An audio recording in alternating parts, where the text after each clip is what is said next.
அனைவருக்கும் வணக்கம். தோல் மகாமேதி, தவில் சக்கரவர்த்தி, கலைமாமணி தெய்வத்திரு கலைமூர்த்தி அண்ணா அவர்களது 74வது பிறந்த கொண்டாடும் தின எனக்கு தெரிஞ்சவை தவில் உலகம் இருக்கிற வரை இவர் நினைவுகள் இருந்து கொண்டிருக்கும். ரொம்ப நல்ல மனுஷன். எனக்கு ரொம்ப நாளாக பழக்கம் அண்ணனை.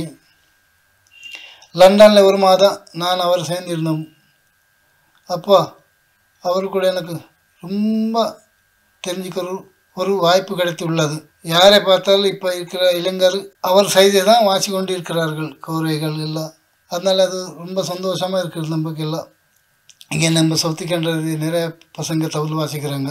எல்லாம் யாரை பார்த்தாலும் எல்லாம் சைதை தான் அதே வாசிக்கிட்டு இருக்காங்க. அப்புறம் அவர் மாமா இப்போ தவில் வாசிக்கிறன்னு கேள்விப்பட்டேன். ரொம்ப நல்லா இருக்கணும். அவருக்கு நிறைய கச்சேரி பெரிய இடத்துல எல்லாம் வாசிக்கணும். அவர் நல்ல புகழ் கிடைக்கணும். அப்புறம் அது பெரிய ஒரு பெருந்திட்டத்தில் நல்ல வாசி எல்லோரும் கூட நல்ல பழகி எல்லாம் நல்லா இருக்கணும். நான் இறைவனே வேண்டிக்கிறேன். அதாவது எனக்கு அவரை பற்றி பேசுகிறதுக்கு வாய்ப்பு கொடுத்தா அவர் குடும்பத்தாருக்கு என் வணக்கத்தை தெரிவித்துக் கொள்கிறேன். வணக்கம்.